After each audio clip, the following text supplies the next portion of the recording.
Bonjour. Eh bien, nous allons continuer notre voyage après avoir entendu Pi, avoir été en Afrique avec lui.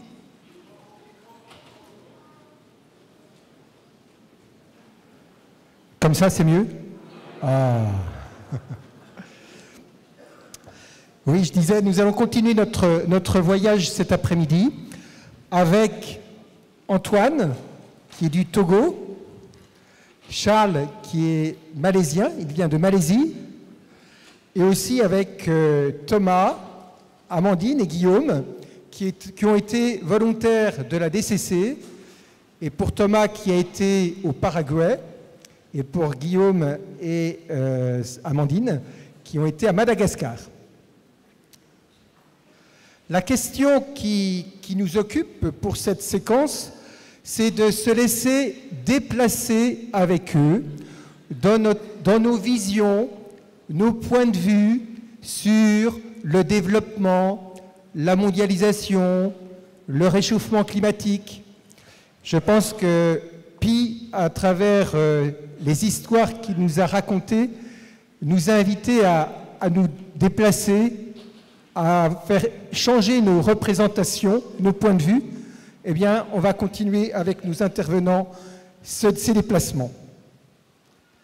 Il y aura, comme ce matin, une séance de questions. Donc, il y aura tout à l'heure des personnes qui vont passer. N'hésitez pas à poser vos questions et on aura le même principe que ce matin. Cette séquence, elle est plutôt sous le signe du témoignage. Des personnes qui ont vécu une expérience vont nous dire ce qu'elles vivent, ce qu'elles ont vécu. Donc on ne sera pas trop sur l'analyse macro, on sera plutôt dans des expériences, des histoires, je l'espère, des aventures qu'ils ont vécues, des rencontres qu'ils ont faites. L'enjeu, c'est que chacun de nous puissions aussi nous déplacer, changer notre manière de voir les choses. En commençant, je vais vous présenter Charles et Antoine. Ce seront nos deux premiers intervenants. Ils auront à peu près 20 minutes chacun. Je connais Charles et Antoine depuis longtemps, depuis 27 ans. Le mot amitié, pour nous, veut vraiment dire quelque chose. On se connaît, on se rencontre régulièrement. Nous sommes tous les trois membres du Conseil international de Fondatio. Donc on se voit 2-3 fois par an et nous avons des réunions Skype à peu près toutes les semaines ou tous les 15 jours. Un petit mot sur Fondatio. Fondatio, c'est un mouvement chrétien avec une forte dimension œcuménique, un mouvement d'église. La vocation de Fondatio, qui a choisi pour slogan « Chrétien pour le monde », c'est assez simple, c'est aider à ce que les chrétiens soient vraiment chrétiens. Ça veut dire des chrétiens baptisés, des chrétiens vivant comme disciples de Jésus-Christ, des chrétiens vivant la vie communautaire en Église, et puis des chrétiens engagés. C'est cet engagement que l'on va essayer d'entendre à travers le témoignage de Charles et d'Antoine. La spiritualité de Fondatio, ça veut être une spiritualité en action, tournée vers le développement, un développement qui est une aventure de transformation personnelle, de conversion personnelle. On a entendu ce mot conversion ce matin, il a été développé, je pense que c'est un mot très fort au cœur de l'aventure de développement qui est proposée à Fondatio. Une aventure chrétienne qui veut se passer avec d'autres dans un esprit de fraternité, et puis toute une réflexion sur l'engagement à partir de la vocation. Et cette vocation, elle peut être de l'ordre d'un appel intérieur perçu dans le cadre d'un discernement spirituel très ouvert. Elle peut être aussi une vocation qui naît d'une provocation, c'est-à-dire d'une situation du monde qui interpelle un engagement parce que des gens souffrent, parce que des gens sont dans la rue, parce que des gens sont malades, parce que des gens ont besoin d'avoir un verre d'eau, d'être reçu chez eux. C'est très concrètement regarder comment la vocation s'incarne à travers des choses concrètes. Le témoignage de Charles et d'Antoine va nous permettre de voir peut-être quelques projets de développement qu'ils ont mis en place ou qu'ils accompagnent en Afrique ou en Asie. Les actions de Fondatio, elles sont tournées vers l'humain, permettre l'autonomie de la personne, respecter les cultures locales, et je dirais même plus, faire avec les cultures locales. C'est plus que le respect, c'est collaborer, être ensemble dans ce travail des cultures pour un développement, s'ajuster au plus près des besoins locaux et du pays. C'est aider à ce que les populations soient elles-mêmes les promoteurs, les acteurs de leur développement. Ça veut dire ne pas penser pour elles, mais que c'est elles, c'est les accompagner elles dans leur développement. Et le visage de notre conseil international, il veut dire ça aussi à la tête de Fondatio, c'est qu'on est de différentes cultures et il n'y a pas un Français ou un Belge ou un autre Européen, même si c'est en Europe qu'il y a plus de poids dans le gouvernement, mais on est originaire de différents pays pour la conduite globale du mouvement. Et puis, il y a le souci de l'interdépendance avec des partenariats. Et c'est vrai que c'est bon d'être ensemble avec la DCC et de traduire ces liens, puisqu'il y a beaucoup de choses que nous faisons ensemble au niveau de l'envoi de volontaires. Avant de passer la parole à Antoine au niveau du Togo, je voudrais donner quelques chiffres sur l'action de Fondatio au Togo. 60 écoles primaires, 5 lycées, l'accompagnement de 200 producteurs dans le milieu rural, la formation de 40 apprentis par an, le travail avec des comités villageois et des chefs de village. Peut-être qu'Antoine nous en dira un mot. Donc c'est le mariage, je dirais, de l'aide des collectivités territoriales civiles et des traditions avec les chefs de village qui collaborent au développement de ces territoires au Togo. C'est l'accueil d'enfants des rues. Vous savez que dans bon nombre de cités, de villes d'Afrique, les enfants des rues sont un véritable problème. Nous agissons au Congo, mais aussi au Togo, Lomé. Il y a 700 enfants qui sont pris en charge chaque année. Et puis une dernière action, c'est auprès de la santé, avec tout un travail auprès des personnes qui ont le VIH. Il y a 5000 dépistages anonymes, 1200 personnes qui profitent d'une prise en charge médicale, 350 personnes qui sont en suivi psychosocial, et puis aussi on propose toute une aide au niveau du microcrédit pour un retour à la vie professionnelle. Derrière toutes ces réalisations, il y a des hommes, des femmes togolais qui se mettent debout. Le slogan de Fondatio Togo, c'est « Des Africains debout pour une Afrique debout ». Merci à Antoine d'intervenir maintenant. Antoine, c'est un chrétien engagé, c'est un entrepreneur. Dis-nous, Antoine, comment, de là où tu es, tu vois ces enjeux du développement, ces enjeux climatiques, et comment sont partagés chez toi ces enjeux. Quel est votre point de vue des questions qui nous animent pendant ces 3 jours? Merci François. Tout d'abord, j'avoue que quand je suis rentré dans cette salle ce matin, j'étais perdu, complètement perdu. Non pas que je ne connaisse pas l'Europe, mais l'Assemblée m'a impressionné et ça m'arrive rarement d'être aussi impressionné. Alors je me suis dit, je ne sais pas quoi dire.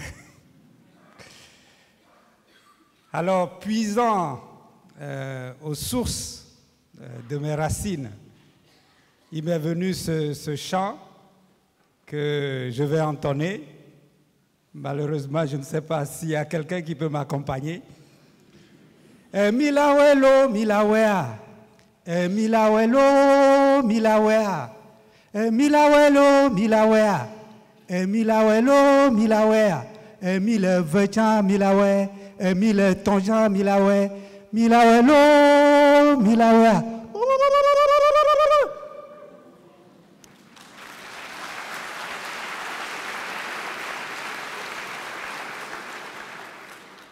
Ce chant veut dire simplement,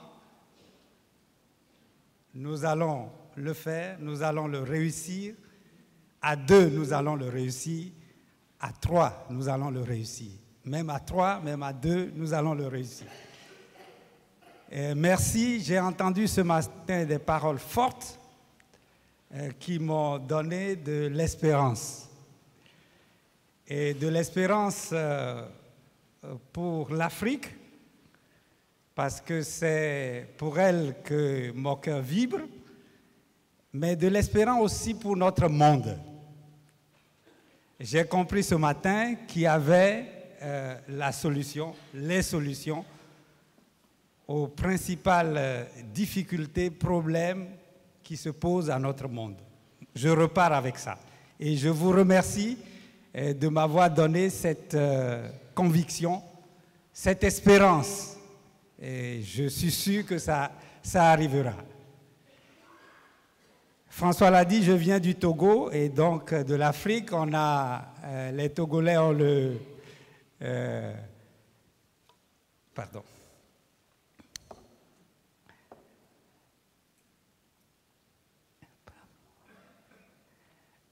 Les Togolais disent toujours que le Togo, c'est l'Afrique en miniature. Cette Afrique, qu'on a appris par l'histoire, qui serait le berceau de l'humanité, qui a vu naître de grandes civilisations, de grands empires, et qui, malheureusement, a eu des rencontres difficiles avec le reste du monde, avec l'Europe, à travers ce qu'on connaît de la traite négrière, de la colonisation. Cette Afrique qu'on dit sous-développée, et cette Afrique qui est pourtant convoitée aujourd'hui, en tout cas depuis toujours, je dirais, pour ses immenses richesses naturelles. Quelques traits donc de cette Afrique d'aujourd'hui. Je l'ai dit, immenses ressources naturelles. Je viens du Togo, d'une région du sud Togo où on exploite le phosphate depuis 50 ans. Et mon village, à moi, n'existe plus. Mes enfants ne peuvent pas voir là où je suis né.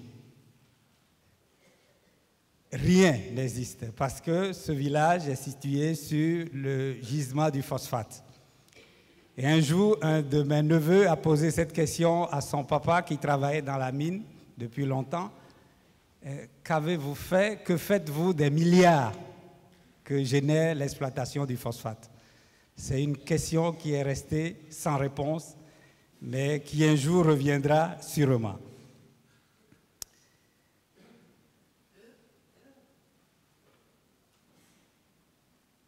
On dit qu'un tiers des réserves mondiales des minerais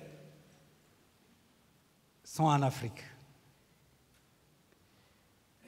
Une population en forte croissance depuis 2010, on a passé le cap de 1 milliard d'habitants sur le continent africain.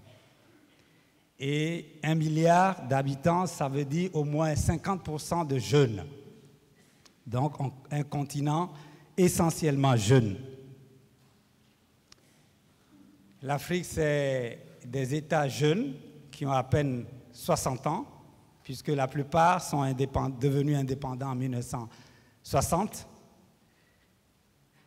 Des possibilités économiques très peu exploitées, mais ces dernières années, on voit aussi qu'il y a une croissance économique qui se fait remarquer. J'ai lu récemment qu'en Afrique, il y a de plus en plus de riches. Et les très fortunés qui ont au moins 30 millions de dollars a atteint 3005 en 2014. il posséderait en tout 395 milliards de dollars. C'est impressionnant, si on le convertit en francs CFA.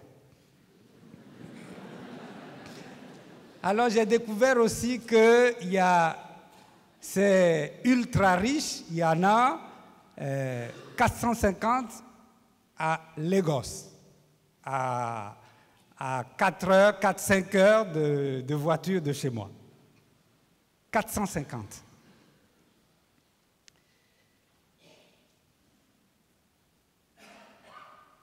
Une jeunesse sans solides racines culturelles, parce que extravertie, tournée vers le reste du monde, vers l'Europe, vers l'Occident, et cette jeunesse qui vit un drame, parce qu'écartée entre deux mondes. Aujourd'hui, on voit partout des téléphones portables, on peut être connecté presque partout à Internet, on peut voir le monde. Il y a des antennes paraboliques dans des bidonvilles où on a à peine de quoi manger. On peut regarder le monde. On comprend un peu pourquoi les jeunes n'ont qu'envie de partir, de quitter chez eux, de quitter la misère pour aller ailleurs où tout paraît aller bien. L'Afrique, on le sait, il n'y a pas besoin de le dire, c'est des guerres, beaucoup de guerres, guerres civiles, guérillas, dictature, corruption, pillage. Tous ces mots sont bien connus. Et pillage par une minorité. Et à Lomé, la capitale du Togo, on voit toutes sortes de voitures. Il y a des fois, quand on entre dans certaines maisons, on voit certaines voitures passer, on se demande si on est encore au Togo.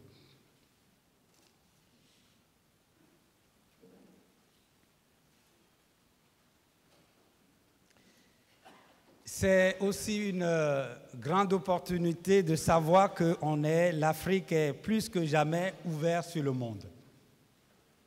Parce qu'à la minute près, tout ce qui se passe de par le monde, on peut y avoir accès. Cette rencontre nous réunit aussi autour du réchauffement climatique, du changement climatique, pardon. Et l'Afrique est particulièrement sensible à cette question. Je parlais tantôt de mon village, Kpomé, où je suis né, où j'ai grandi, où il y a exploitation du phosphate. J'ai vu disparaître en 40 ans des milliers et des milliers de baobabs. Dans la zone où je suis, j'ai récolté, il y a 20 ans, beaucoup de miel. Par ruche, j'ai récolté jusqu'à 10 litres de miel. Aujourd'hui, sur la ferme, il n'y a plus de ruche. Il n'y a plus possibilité de capter un essaim d'abeilles. Parce que ces baobabs qui offrent le cadre, la niche pour les abeilles n'existent plus. Quand j'étais petit, dans mon village, on ne connaissait pas la faim. Il suffit d'aller dans la brousse, on pouvait trouver des ananas, on pouvait cueillir de la mangue, on pouvait récolter des bananes. Aujourd'hui, des enfants de mon village vont à l'école le ventre creux. Et pourtant, on travaille plus que jamais. Les pluies ne sont plus au rendez-vous. Elles sont irrégulières et insuffisantes. Cette année, 2015, la grande saison des pluies, il y en a qui n'ont pas récolté un panier de maïs. Donc le changement climatique touche particulièrement l'Afrique et je crois que l'Afrique paiera le plus grand tribut de ce changement qui affecte le monde entier.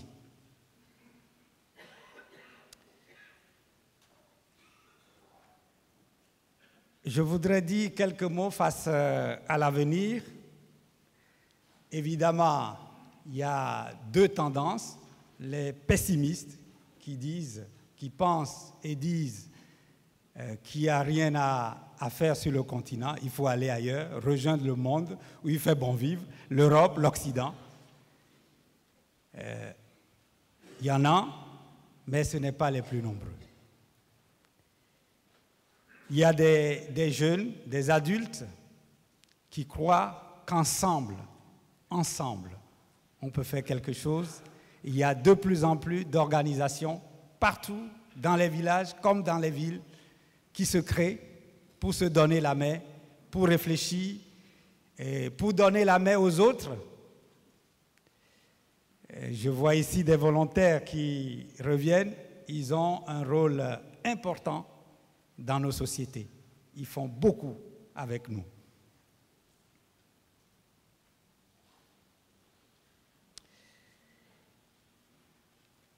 Alors, je voudrais raconter rapidement une de ces expériences, un exemple concret de ce nouveau monde, de cette Afrique qui se met debout,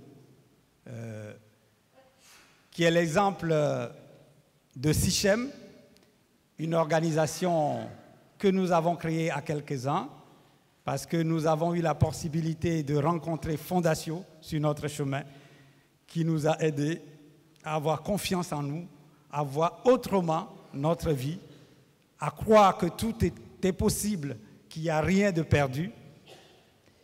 Alors je voudrais partir de ces quelques proverbes de chez nous qui nous aident à vivre, qui nous ont inspirés.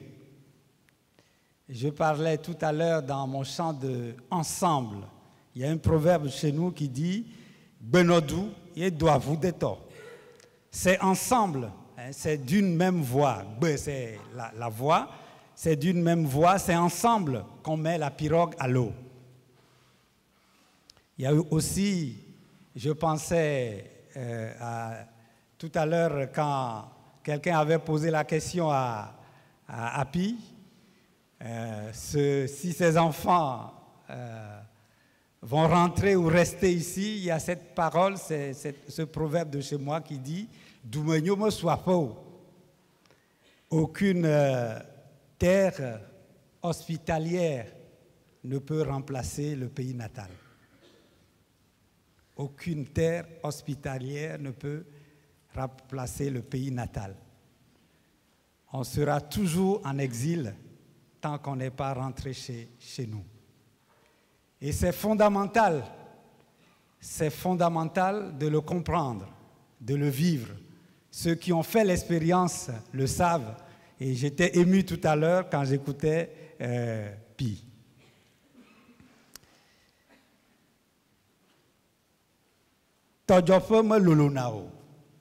Une source n'est jamais grande. La source est toujours petite. L'eau coule. Voilà quelques paroles de sagesse, quelques proverbes de chez nous qui nous ont aidés à nous mettre ensemble.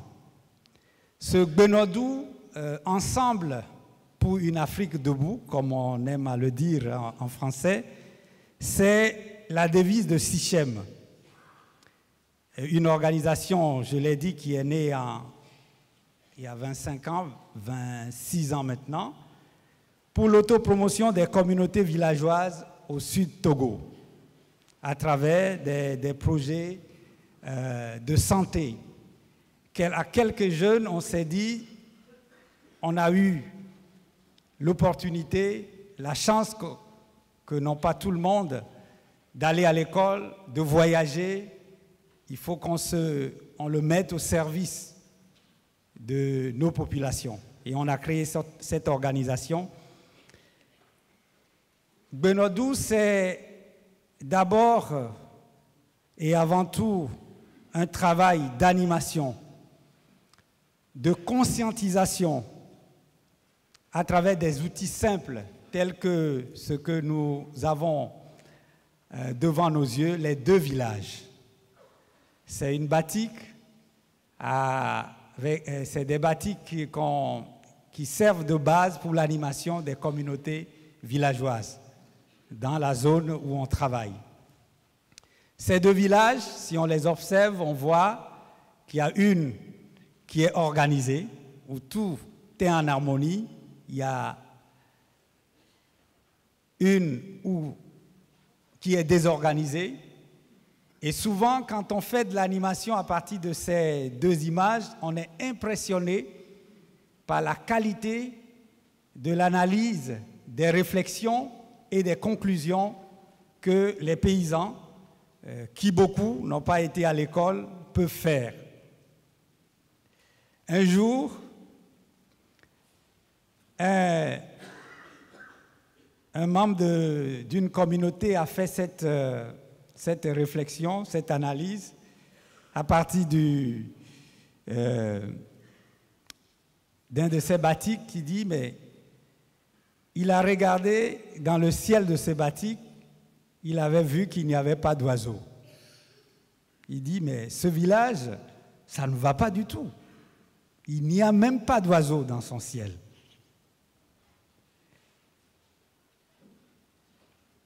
Pour nous, c'était important, c'était fort de voir à quel point tous sont sensibles, tous portent en eux le désir que quelque chose de bien, d'agréable se passe dans leur village.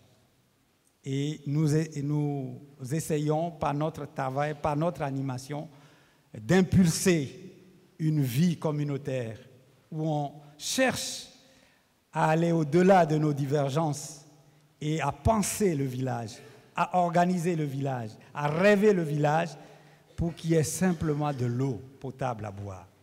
Ce n'est pas évident dans tous les villages. À 20 km de Lomé, la capitale, il y a des villages qui n'ont pas d'eau à boire. Il y a des villages qui n'ont pas d'école primaire. Il y a des villages qui n'ont pas de case de santé. Et le paludisme, pour lequel il y a beaucoup de médicaments aujourd'hui, continue à tuer des milliers de personnes.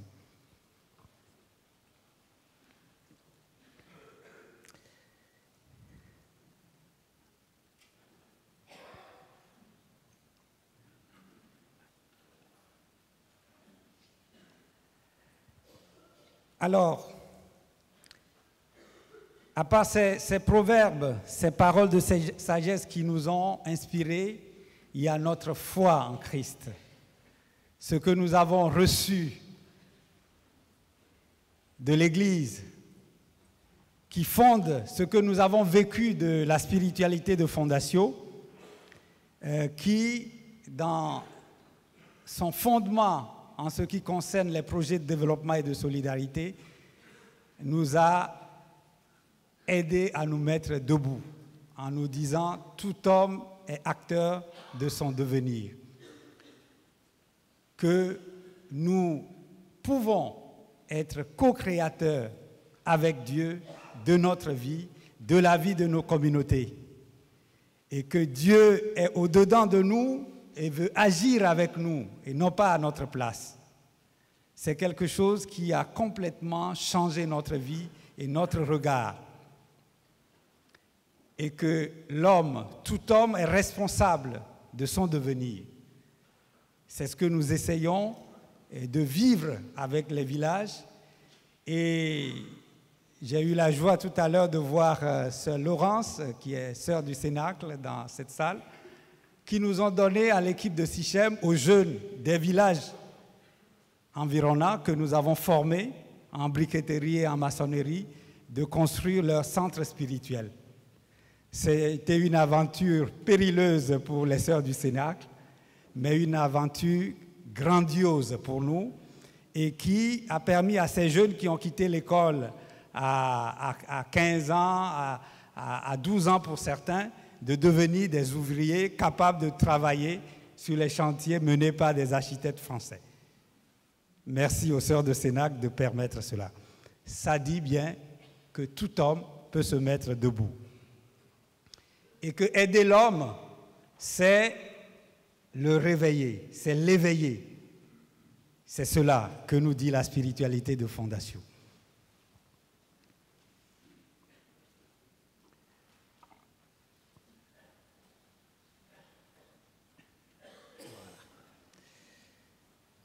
Et cette spiritualité aussi qui porte un regard sur toute la personne, sur toutes les composantes de la personne, spirituelle, sociale, culturelle, économique. L'homme n'est pas seulement un sujet économique. Et j'ai été heureux ce matin d'écouter dans les interventions que notre conversion doit toucher tous les domaines de la vie de notre société. On a peut-être mis trop en avant l'économique, mais que toute notre vie, toute la vie de la société doit être prise en compte. Alors, quoi dire pour conclure? Un autre monde est possible et j'en garde l'espérance depuis encore plus ce matin. Il n'est pas question de vivre de la peur et du repli sur soi. Il est temps d'inventer un autre monde en toute responsabilité, en puisant en toute liberté dans nos cultures et dans nos religions. Je vous remercie.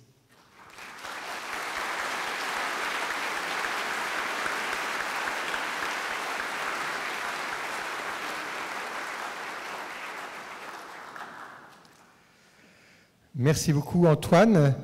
Et nous faisons maintenant un saut en Malaisie avec Charles qui vit aujourd'hui en Malaisie, qui y travaille.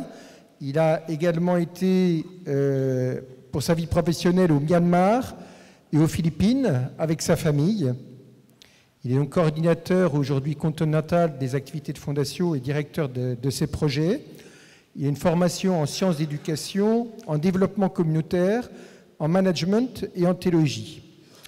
Il a de nombreux talents et je suis sûr que si on avait un peu de temps ensemble, il nous préparerait quelque chose comme repas. C'est un excellent cuisinier. Voilà, mais ça sera pour une autre fois, Charles. Je te donne la parole. Bonjour. Bonjour. Merci. Bonjour à mes amis aussi. Alors, je m'appelle Charles, je viens de Malaisie. Je vais commencer en disant, je suis fils d'un émigré. Mon père, il était émigré de l'Inde. Voilà, et je suis né en Malaisie. Et je trouve, Malaisie, c'est un pays spécial. Il se trouve à la confluence, à la carrefour de l'Asie Sud-Est, avec de grandes cultures, de grandes religions de l'Asie. Et c'est ça, cet après-midi, j'aimerais vous faire découvrir un peu cette richesse, culture et religion qui peut être les ressources pour demain. On peut commencer? Voilà. Le contexte asiatique, Hugh, voilà, appuie encore parce qu'il y a une animation de texte. Non, ça c'est le contrôle pour Hugh. Alors, l'Asie, attends, c'est trop à la fois. Voilà, merci. Première. L'Asie, c'est la région où on trouve 60% de la population mondiale aujourd'hui qui habite en Asie, ou un peu plus que 4,3 milliards d'habitants. Prochaine. Merci. Si le monde était un village de 100%, ou même dans cette salle, 60 personnes auraient d'Asie, quoi, des Asiatiques. Et 13 Africains, pas beaucoup, mais quand même. 9 d'Amérique Sud. Et combien d'Européens, je n'arrive pas à voir.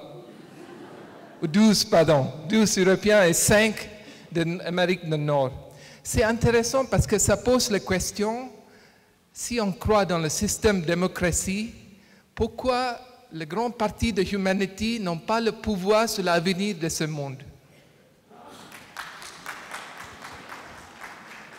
Pourquoi beaucoup de décisions sont prises en États-Unis ou en Europe? Excusez-moi. Hein.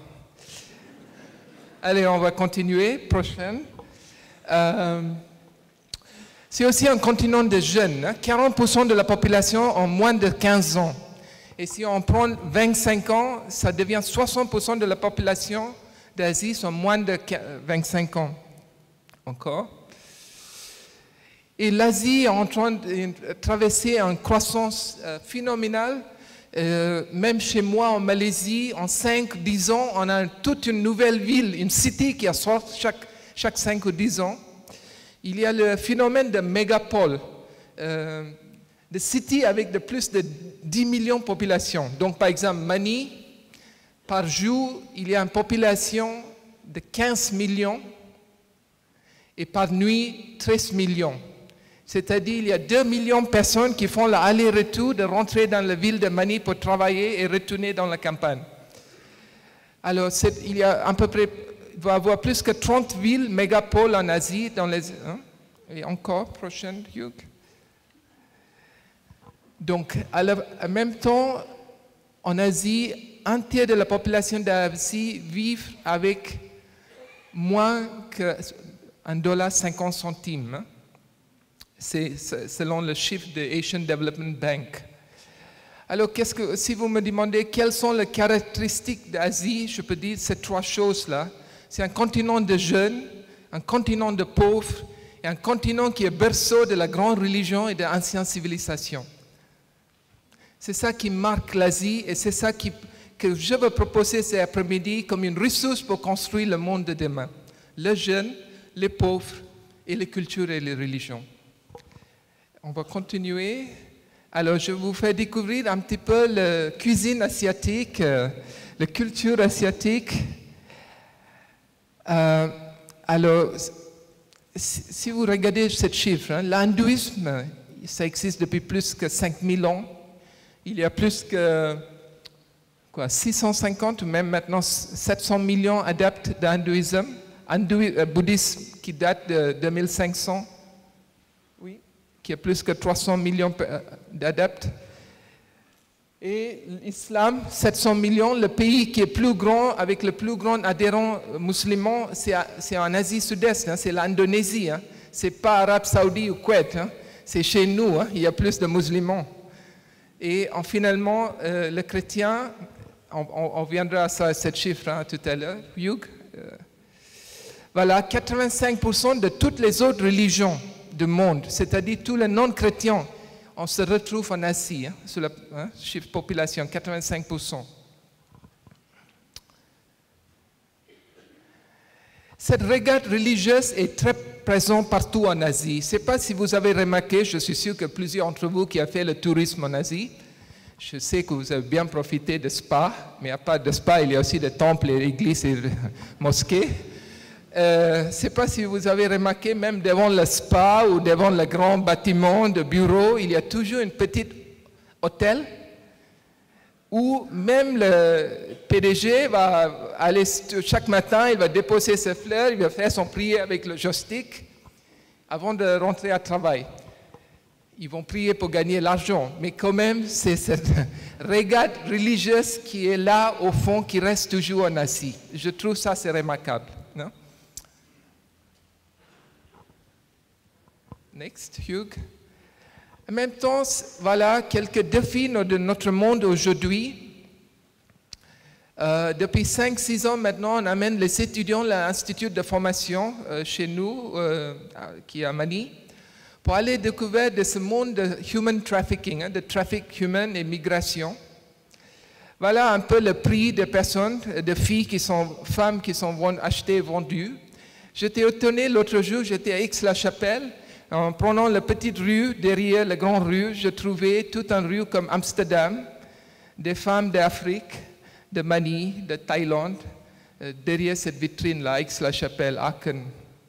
Voilà, donc les filles, les femmes, même les garçons. Un moment qui me reste toujours marquant, c'est un jour j'ai visité un spa à Cambodge. C'était une partie de notre exposure où il y avait un garçon qui était comme ça, avec les femmes, derrière la vitrine, quoi.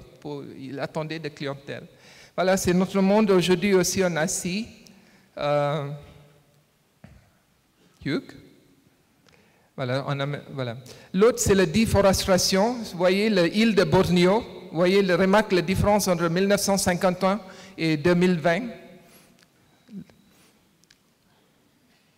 Qu'en Malaisie, qu'en Malaisie, le chiffre de déforestation, c'est 100 000 hectares par an, chaque année. 100 000 hectares. Hein? Prochaine. Yes. L'impact de développement basé sur un modèle capitaliste, utilitaire, exploitatif, c'est la monoculture. On est en train de couper là toutes les collines pour la construction de maisons ou plantation d'huile de palme, la grande utilisation de pesticides de Monsanto et tout ce qui vient de l'Europe et des États-Unis, de déforestation, de déplacement de peuples autochtones. Vous pouvez imaginer tous les problèmes que ça dégage. Hein? Encore. Voilà, ça c'est une photo. Est-ce que vous arrivez à voir? Ah oui, moi non plus. Hein? Ça c'est chez moi. Semaine dernière, avant de quitter, j'ai pris cette photo. Le bar, pardon, c'est moi qui dois. Le changement climatique, l'indice de pollution atmosphérique dépasse le bar fatidique jusqu'à 282 à Kuala Lumpur et Singapour. Semaine dernière, le lycée français était fermé. Ça dure depuis plusieurs semaines maintenant, quelques mois déjà. L'État dit c'est l'entreprise qui brûle la forêt à Sumatra. Ça donne. Mais moi, je pose la question, à qui appartient ces entreprises?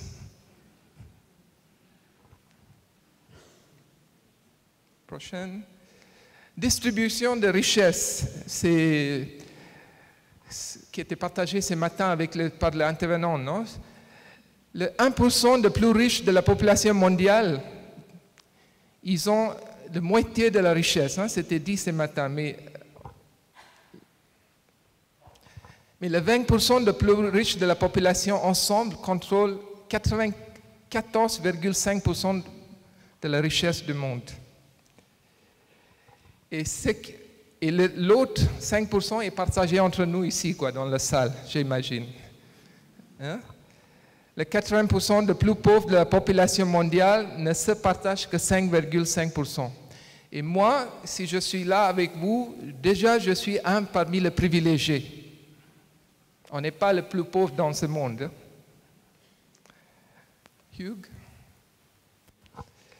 Donc je pose cette question. Est-ce que les paradigmes ont-ils vraiment changé? N'existe-t-il pas encore un système économique féodal qui n'est pas pratiqué et promoted?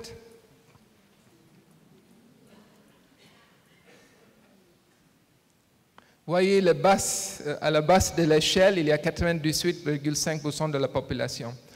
Mais qu'est-ce que ça veut dire concrètement? Hugh? Je dépense sur Hugh comme je dépense sur ma femme. Merci Hugh. Voilà une photo qu'on a prise à Payatas, à Mani. Payatas, c'est une ville construite sur la décharge de poubelles. Il y a quelques mille familles qui habitent là. Voilà, la fondation l'amène depuis les années 80 des projets de haute santé, formation, tout ça. Mais une chose que j'aimerais vous dire, de cette poubelle-là, il y a 3 jeunes qui étaient passés par chez nous, qui ont suivi une formation, on a trouvé des bourses pour faire des études. Un qui a réussi dans le Bachelor's in Psychology of Education, l'autre sur l'éducation et l'autre sur la gestion. Et ces 3 jeunes-là travaillent aujourd'hui, qui fait partie de l'équipe de formation pour former d'autres jeunes de l'Asie, envoyés par les évêques. Et ces jeunes-là qui viennent de poubelles, ils ont aussi de richesses, de talents, de dignité. Et je me souviens toujours, un de ces jeunes, la première fois que je l'ai rencontré, il n'a même pas osé me regarder dans les yeux. Et aujourd'hui, il est capable de faire un débat avec moi. Et voilà le retour sur l'investissement, returns on investment. Prochaine.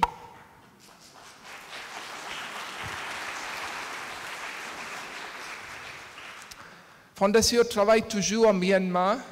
Voilà, ça c'est une photo d'inondation qu'il y a quelques semaines. Mais j'étais là quand le nargis, Myanmar était touché par le nargis. Vous pouvez, voilà. Attends, non. Oui, pardon. Le typhon Nargis a tué plus que 150 000 personnes, affecté plus que 800 000. Et l'eau a monté tellement vite parce que, vous voyez, le sud de Myanmar, c'est un delta. Il n'y a pas de collines. Il n'y a pas de collines. C'est des centaines de milliers de kilomètres de delta. Et dans cette situation-là, comme le cardinal Bo, l'archevêque de Yangon, il dit, le pauvre chez moi, ils ne savent pas même qu'est-ce que c'est le phénomène de climate change ou global warming. Ils ne savent pas même écrire ce mot, climate change. Mais par contre, c'est le pauvre qui paie le prix depuis 10 ans. On sait tous, le pays qui décharge beaucoup de carbone, c'est le pays du Nord, non? États-Unis, Chine, et aussi des pays d'Europe. Mais les pays qui souffrent beaucoup, les pays vulnérables sont du Sud, Bangladesh, Myanmar, tous ces pays du Sud d'Afrique. Donc, quelques réflexions je vous porte avant de rentrer dans d'autres choses. Je vous laisse lire, parce que vous pouvez lire mieux en français que moi.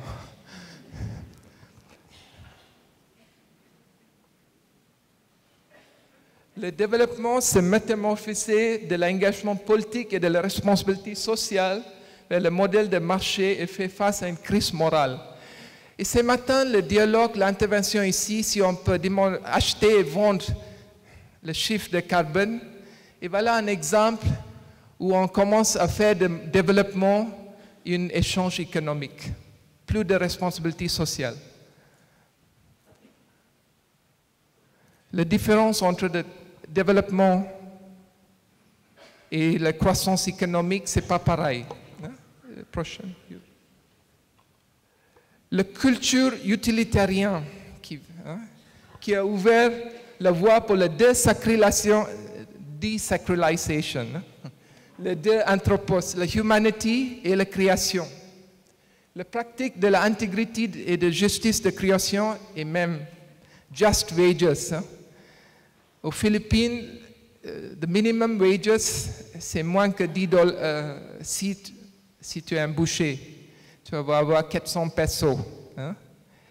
Mais même le patron catholique, tous les 6 mois, ils vont lay off, fire the workers, virer et réembaucher tous les 6 mois dans tous les grands supermarkets parce qu'ils évitent à payer la sécurité sociale. Pas de sécurité sociale, pas de pension, retraite. Non? Donc la meilleure façon, c'est de virer des ouvriers tous les 6 mois et en rembaucher sur une autre entreprise. Même le patron catholique. Prochaine. Yes, please. La société est non seulement en train d'être de-religionisée, de-religionized, mais aussi en train d'être vidée d'éthique. Les sociologues qui ont communiqué sur ce phénomène, mais l'appel a été ignoré. Conséquence, le fondamentalisme continue de se répandre. Et on voit ça en Malaisie, on a une grande croissance phénomène de fondamentalisme.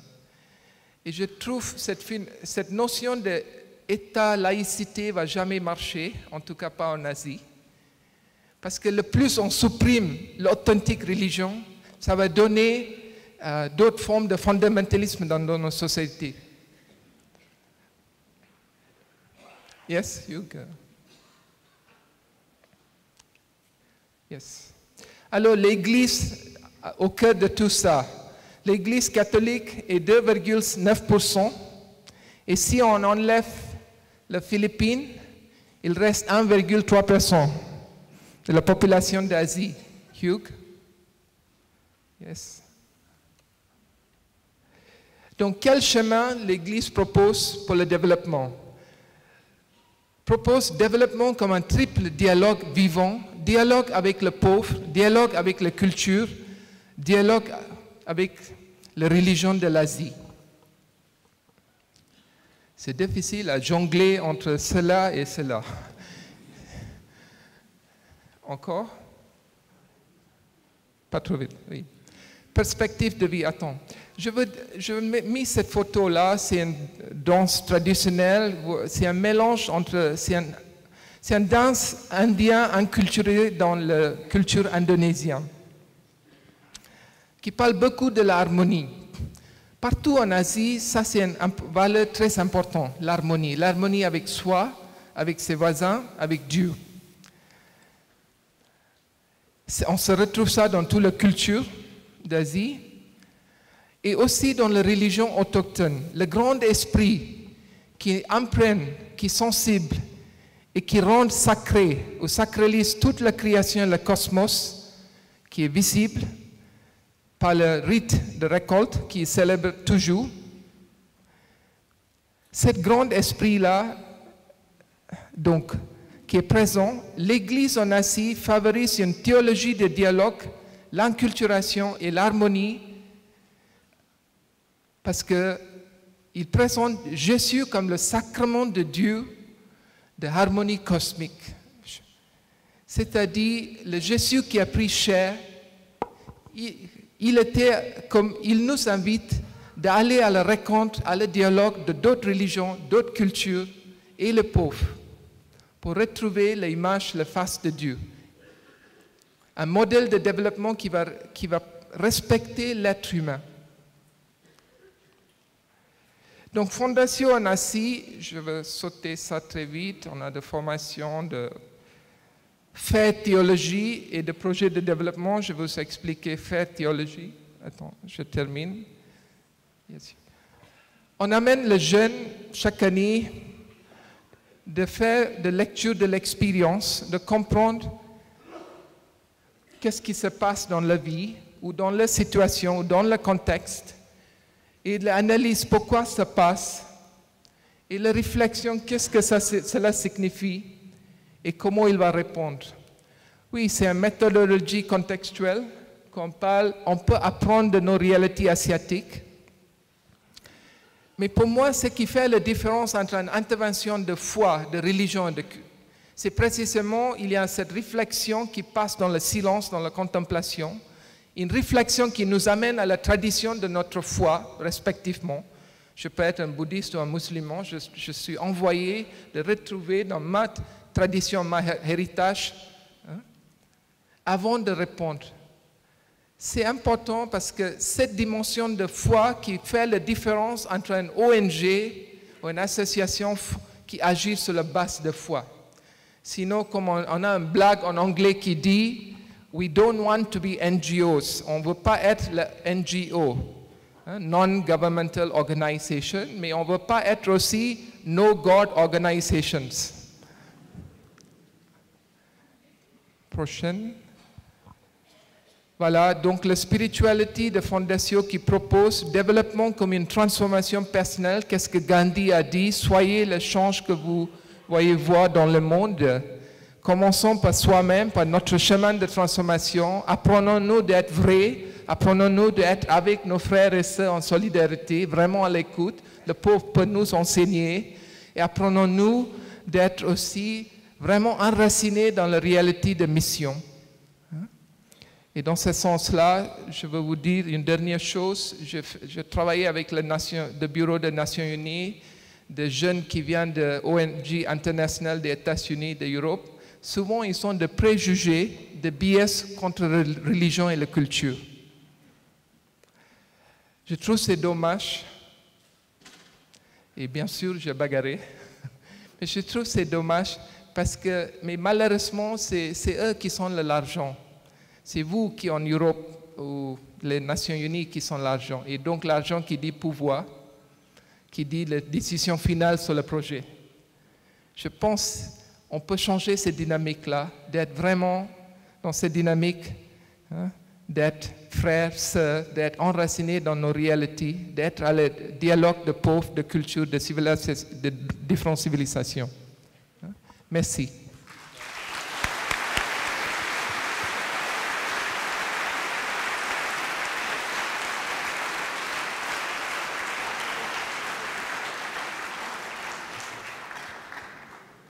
Nous allons continuer avec le témoignage de volontaires de la DCC qui sont partis pendant 2 ans et demi, 3 ans et qui sont revenus, et leur expérience est intéressante. Ils vont nous dire ce que ce séjour dans d'autres cultures, dans d'autres pays, a changé dans leur regard. Tout d'abord Thomas, qui est allé de 2012 à 2014 au Paraguay, à Asunción. Vous avez été immergé dans des actions d'éducation populaire et de promotion sociale, au contact de la culture uruguayenne et profondément empreinte du monde guarani. Et vous avez aussi un film que l'on va voir tout à l'heure. Merci Thomas, on vous écoute. Merci. Ça va, on m'entend? Bonsoir à tous. C'est un honneur, un plaisir de témoigner ici. Et puis je suis content de contribuer modestement à rééquilibrer un peu la moyenne d'âge de notre assemblée. Même si je regrette de ne pas être une femme pour pouvoir rééquilibrer un peu la mixité de nos intervenants. Je suis étonné, mais voilà, c'est comme ça. Avant de vous partager mon témoignage, je tenais juste à vous signaler que je ne vais pas vous faire un exposé sur le développement en Amérique du Sud. L'Amérique du Sud est beaucoup trop grande, trop diverse, trop complexe, trop riche, et je suis parti beaucoup trop peu de temps pour pouvoir en dire quelque chose d'un peu consistant et sérieux. En revanche, je vous propose de repartir de cette question qui nous accompagnait durant cette première journée. L'interdépendance nous rend-elle solidaires? Plus qu'une question, moi je me dis, c'est un impératif. C'est parce qu'on est interdépendant qu'on doit être solidaire, on n'a pas trop le choix, c'est presque une obligation. Alors la vraie question c'est, comment être solidaire? C'est d'inventer des nouvelles solidarités. C'était un appel qu'avaient lancé les frères de Thésée il y a quelques années. Et pourquoi des nouvelles solidarités? En quoi elles sont nouvelles? Entre autres parce qu'on voit bien que les changements aujourd'hui sont tellement complexes, rapides, cruciaux, qu'il faut être imaginatif, créatif, inventer des nouvelles solutions. Et puis aussi parce qu'on peut se dire que les schémas classiques d'aide à la coopération, de développement, montrent leurs limites ou s'essoufflent. Si on repart d'une définition toute simple de la solidarité, qui est à peu près celle du dictionnaire, je crois, la solidarité, c'est une relation entre des gens qui ont conscience d'appartenir à une même communauté d'intérêts, et du coup, par là, qui ont une obligation morale pour les uns de ne pas desservir les autres, et puis même parfois un peu de venir en assistance aux autres, de les aider. Mais trop souvent, quand on pense à aider, on se dit, bon, on va faire quelque chose. On va faire quelque chose pour l'autre, parfois avec l'autre. Souvent, c'est à coup de beaux projets, bien ficelés, avec plusieurs zéros avant la virgule. Mais une nouvelle manière peut-être de faire de la solidarité, c'est d'être, juste d'être là, d'être avec l'autre. Et moi, c'est ce qui m'animait quand j'ai décidé de m'engager à être volontaire de solidarité internationale. C'était de partir quelque part où je ne connais pas les gens, où les gens ne me connaissent pas, je ne suis pas forcément attendu, de partir les mains vides et juste de partager un moment de vie avec ces autres gens, d'être là, d'écouter, en espérant, en essayant de se renvoyer de la lumière un peu l'un à l'autre, en se disant que peut-être ma libération est liée à la sienne. Et du coup, on m'a proposé, quand je dis on, c'est Inigo, c'est le service des volontaires jésuites, et la DCC qui a un joli stand que je vous invite à aller voir dans l'espace dédié. On m'a proposé d'aller au Paraguay. Je suis parti au Paraguay pendant 3 ans, dans un quartier qui s'appelle le Bañado Sur. C'est un petit quartier un peu marginal de la capitale, Asunción, qui est construit autour de la grande décharge de la ville, qui s'appelle Cateura. Il y a quand même plus de 30 000 personnes qui vivent là-bas. Et voilà, de ça, je peux vous en parler un petit peu plus, sans dire trop de bêtises, je l'espère. Alors, dans le Bañado, le développement, les enjeux du développement, le développement durable, c'est pas quelque chose qui parle beaucoup aux gens, en tout cas pas en ces termes-là. Le développement durable, parfois c'est peut-être un concept trop occidental. Et du coup, alors bien sûr, il y a des enjeux sociaux, évidemment, un système éducatif et sanitaire qui est désastreux, malheureusement, une lutte, des inégalités criantes à tous les coins de rue, des enjeux politiques avec une corruption féroce, des luttes des terres qui sont compliquées, des enjeux écologiques évidemment, une déforestation du Chaco, une grande partie du Paraguay, des inondations, etc.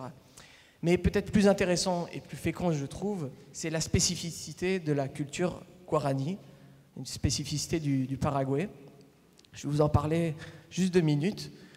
La société paraguayenne est imprégnée de la culture guarani, avant tout par la langue guarani, donc une langue indigène héritée des peuples et des tribus guarani qui vivent encore aujourd'hui, et que près de 100% de la population au Paraguay parle, donc tout ce que ça implique, ce que ça signifie.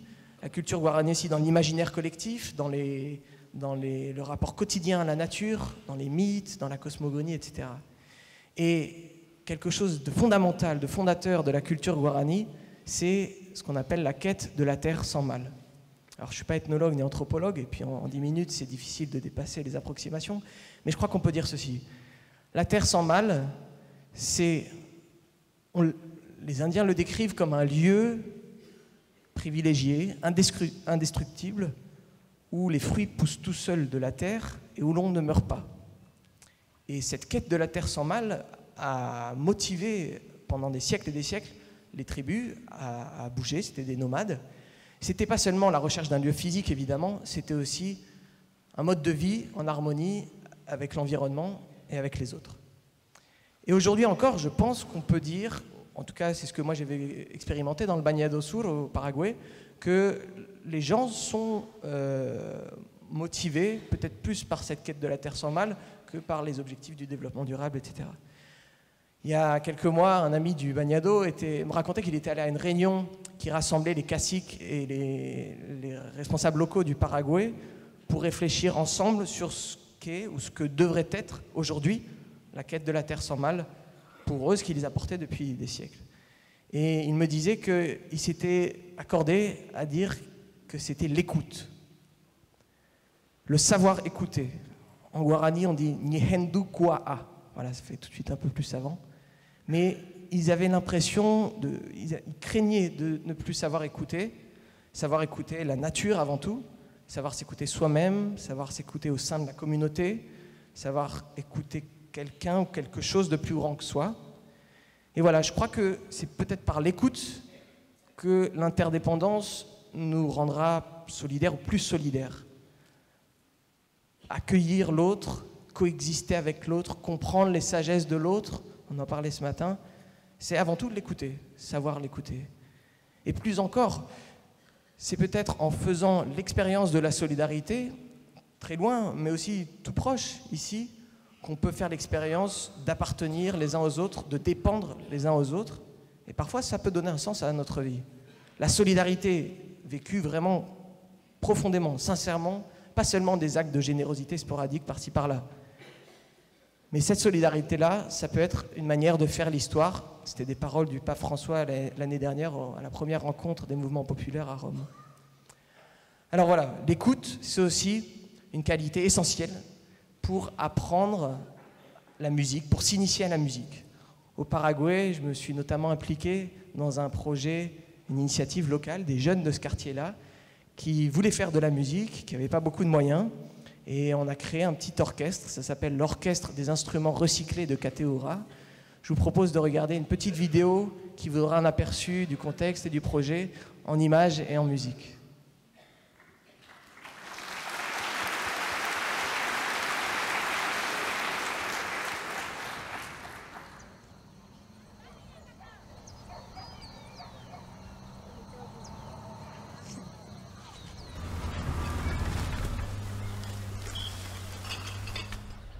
Mi nombre es Ada Maribel Ríos Bogado, tengo 13 años y toco el violín.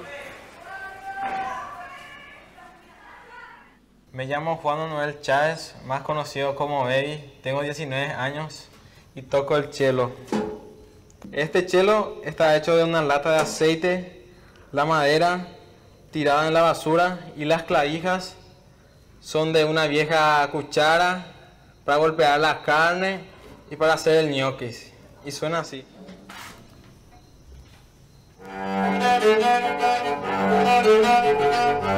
Una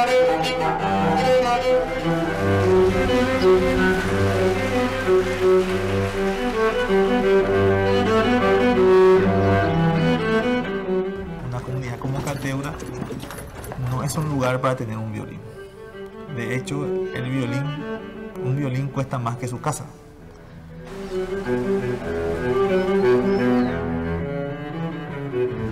En ese grupo acá mismo encontramos el colador de violín. Y de ese empezamos los instrumentos reciclados.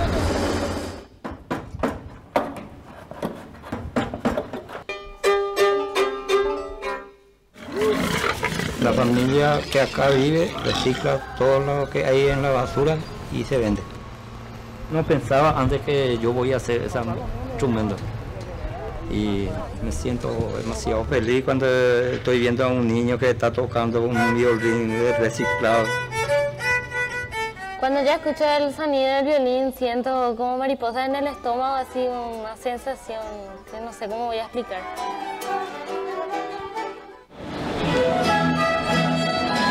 La orquesta de instrumentos reciclados es una orquesta que toca instrumentos hechos con la basura. 1, 2, 3. Y mi vida sería...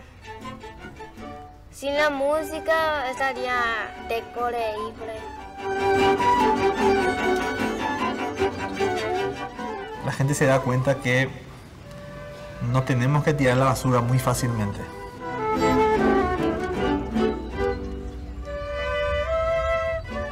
Y no tenemos que desechar a las personas muy fácilmente.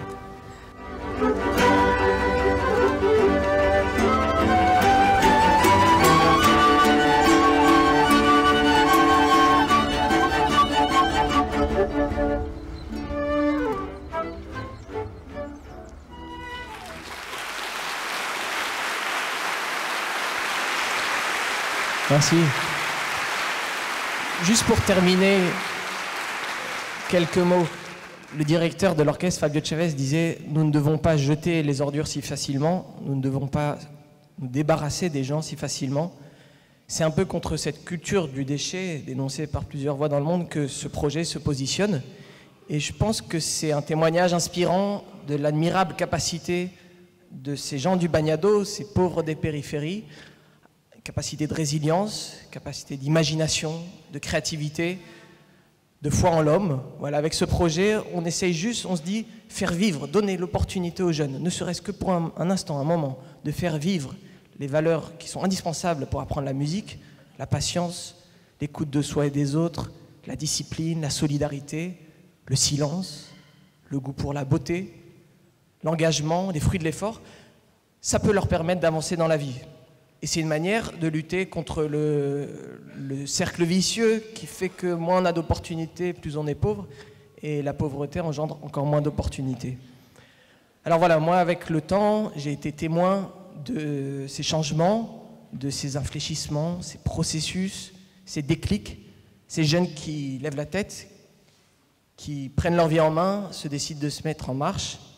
Un jeune qui lève la tête, qui prend sa vie en main, qui se met en marche, je crois qu'on peut appeler ça du développement durable. Là, je suis de retour depuis quelques mois en France. Donc, on m'a demandé de venir témoigner comme ceux qui se sont déplacés et qui ont été déplacés aussi intérieurement. C'est le cas.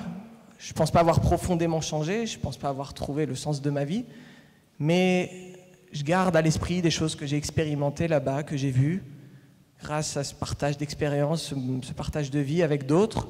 Maintenant, voilà, je suis dans une phase de transition, il faut que je me réinsère, notamment professionnellement, je cherche du travail, mais j'espère que dans mes choix, mes engagements, j'aurai à l'esprit cette idée de l'écoute, être attentif, être aux aguets, disait Deleuze, être à l'écoute de l'autre, laisser de la place au temps, se laisser guider par l'intuition. Voilà, c'est des valeurs que j'ai appris là-bas, que j'ai vécu et que je voulais vous partager ce soir.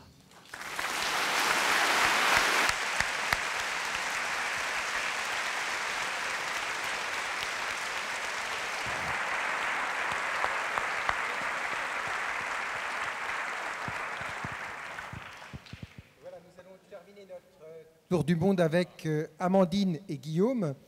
qui était parti en 2010 pour 2 ans et demi avec la DCC à Madagascar. Guillaume, vous avez travaillé dans le cadre d'un projet de développement de la filière rizipiscole. Et puis Amandine, vous avez été en charge de la formation de techniciens agricoles malgaches.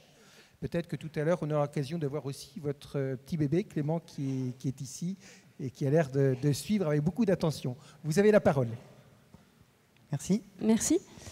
Donc, on va parler à 2 voix pour ce petit témoignage, donc, qui va être très ancré dans l'agriculture, puisqu'on est tous les deux du secteur agricole et qu'on a tous les deux travaillé à Madagascar pour des projets de développement agricole. Donc, pour démarrer ce petit témoignage, on voulait vous raconter une anecdote. Un jour, on nous a demandé, mais est-ce que vous savez pourquoi à Madagascar, les tombeaux sont en pierre alors que les maisons sont en terre, voire même en feuilles de bananier? Nous, on fait, non, on ne sait pas, enfin, c'est pas très logique ce que vous nous dites, ce serait plutôt l'inverse, des maisons solides. Ah non, nous, à Madagascar, les tombeaux sont en pierre parce qu'on passe beaucoup plus de temps dans notre tombeau que dans notre maison. Alors, quand on nous a dit ça, on a tout de suite compris qu'il fallait qu'on revoie un peu notre vision du développement, notre rapport au temps, notre rapport au changement. Et donc voilà, un peu notre expérience a été tournée sur ça, comment apprendre d'autres visions du développement. Donc voilà, on va avoir notre intervention un peu en 2 temps. On va d'abord un peu vous partager des enjeux qu'on a ressentis pour le développement agricole à Madagascar. Ça va s'illustrer notamment avec quelques photos. Et puis après, on va revenir un peu plus sur comment ce volontariat nous a changé, nous, notre rapport au développement. Alors oui, je vais passer les diapos. Et Clément vous fait bonjour, je l'entends d'ici. Voilà, donc je laisse la parole maintenant à Guillaume. Oui, les défis qu'on a relevés pour l'agriculture malgache. Tout d'abord, on a vu que le premier défi, bien sûr, c'est de nourrir ses habitants, tout en préservant ses richesses et son potentiel. Alors, Madagascar, une population qui croît, plus des impacts du changement climatique qu'on a vu, qu'en Afrique, c'est eux qui reçoivent ces impacts-là. Ça nous donne une vulnérabilité des exploitations agricoles, avec une période de soudure de plus en plus grande. À court terme, pour pallier à ça, l'agriculteur il va avoir envie d'avoir des méthodes de culture, on va dire, conventionnelles, à l'image de nos pays dits développés, c'est-à-dire avec des intrants, avec des semences. Donc tout ça, ça va donner une dépendance, ça va coûter de l'argent et ça va également influer de façon négative sur l'environnement. Une des autres voies, ce serait l'agroécologie. Alors on en parle beaucoup, c'est sujet d'actualité. Moi, donc, je travaillais dans une association qui développait la rizipisciculture. Donc c'est à l'intérieur des rizières, on élève des poissons. Donc c'est une combinaison des deux qui fait pousser le riz, on augmente les rendements en riz et on a de la protéine animale qui ne coûte pas cher parce que le milieu est déjà là. L'agroécologie, en fait, on réapprend ce que les anciens faisaient finalement. Sauf qu'il ne faut pas que ce soit vu comme un retour en arrière, il faut les réapprendre, mais il faut adapter avec les techniques modernes. Je vais te repasser la parole. Oui.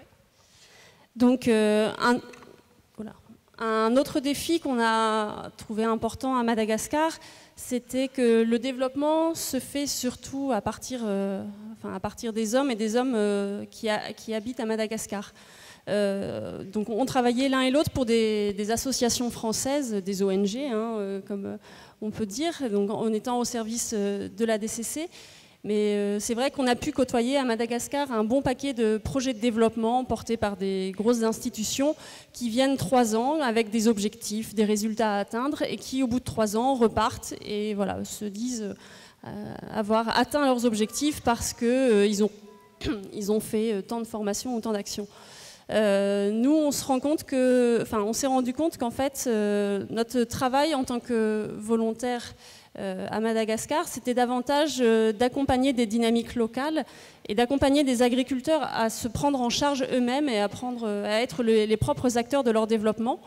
Donc ça voulait dire quoi? Ça voulait dire aller se déplacer en brousse, aller les voir, faire de la formation, les accompagner à se structurer, à écouter. Comme le disait tout à l'heure Thomas, l'écoute a été... Voilà, c'est vraiment le cœur de ce qu'on a pu vivre au quotidien, écouter quels étaient leurs besoins et créer finalement des systèmes, des organisations, des modèles de développement agricole qui sont propres à leur environnement et à leur contexte. Donc l'idée aussi, ce qu'on a beaucoup, Guillaume et moi on travaillait beaucoup avec ce qu'on appelle les organisations paysannes, puisque l'agriculteur malgache tout seul ne représente pas grand chose, donc notre objectif était aussi de faire s'organiser collectivement les agriculteurs pour avoir des organisations à l'échelle d'une commune, pour mettre en commun éventuellement des récoltes, des matériels, des bâtiments de stockage, enfin différentes choses, à l'échelle d'une région et puis même à l'échelle nationale pour porter une voix vis-à-vis d'un État qui n'est pas souvent très, qui en tout cas à Madagascar n'était pas très engagé sur les questions agricoles. Voilà, notre travail finalement était plutôt d'accompagner des dynamiques, d'être à côté, de faire, comment dire, de donner de la valeur, de faire révéler un peu la valeur que les Malgaches ont eux-mêmes pour qu'ils prennent leur destin en main. Donc ça a été vraiment le cœur de notre action. Ce que je voulais dire aussi par rapport à ça, c'est juste vous donner une petite citation du père Sylvain Urfer qui habite Madagascar depuis déjà de nombreuses années et qui résume un peu en disant que le défi lancé à la nation malgache sera-t-elle ou voudra-t-elle surtout franchir le pas qui transformera sa société traditionnelle et rurale en société moderne, urbaine et technique, tout en gardant le parfum des valeurs ancestrales.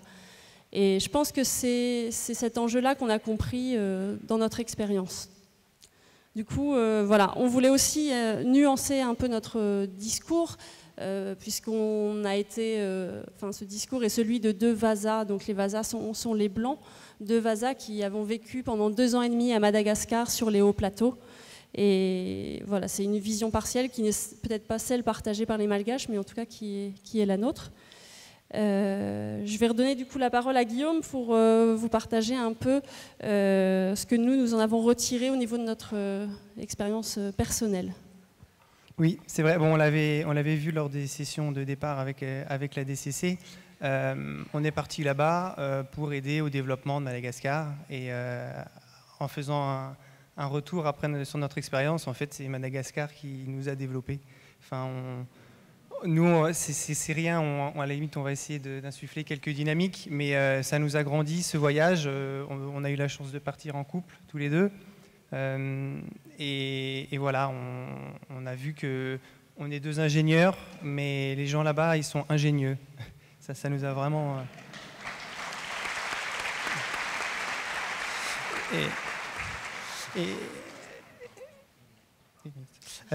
Oui, et donc par rapport à ces questions de développement, on s'est posé, mais ça a été déjà dit au début, sur quel développement, quel modèle de développement. Il y a sûrement d'autres modèles de développement que le modèle de développement économique et toujours cette dualité pays développés et pays sous-développés. Ça nous... Enfin, il y a sûrement d'autres visions du développement qui peuvent être... à nous de trouver les indicateurs et de... J'ai perdu mon fil, je suis un peu ému, excusez-moi. Bon, je vais prendre le relais. C'est ça l'avantage d'être en couple, hein, c'est que on est là en cas de coup dur. D'autres petites choses, bien qu'on va bientôt finir, d'autres choses qui nous ont marqué dans cette expérience, c'est retrouver un bon sens et une logique. Alors on parle souvent du bon sens paysan, et notamment nous qui étions dans le milieu agricole, c'était la réalité. Pour des producteurs, retrouver un bon sens dans ce qu'ils produisent, et puis pour les consommateurs, retrouver aussi des actes d'achat plus directs, plus locaux, manger de saison, enfin, c'est des choses bêtes, mais on l'a vraiment ressenti là-bas. Un autre point, et ça c'est nos familles qui nous l'ont un peu renvoyé, on avait cette impression quand on est rentré, on avait l'impression d'être devenu radin. Et en fait, les gens nous renvoyaient un peu cette image-là de nous.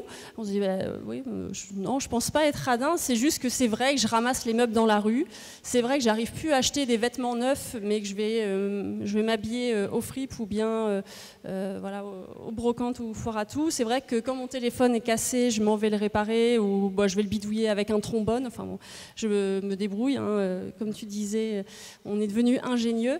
Et pour certains, c'est paru comme de la radinerie. Pour nous, c'est plutôt une meilleure reconnaissance de la valeur des choses. L'argent et la valeur des choses est devenue beaucoup plus précieuse pour nous. Enfin, les choses ne sont pas jetables. Pour conclure, tout ça aussi nous a renforcé dans notre engagement aussi en France, à la fois dans nos choix professionnels, de toujours vouloir continuer à travailler pour le développement agricole, et aussi dans notre engagement personnel, dans notre mode de vie, je pense au quotidien. Ça a renforcé un peu des convictions que nous avions. On est aujourd'hui beaucoup plus voilà, en accord, sachant qu'on n'est pas non plus à rejeter la société française. Voilà, on est conscient qu'aujourd'hui on est un mixte de tout ça et on essaye d'habiter en harmonie. J'ai beaucoup apprécié aussi cette question de l'harmonie, d'être en harmonie avec ces différentes cultures qui nous construisent aujourd'hui. Voilà, merci. Merci.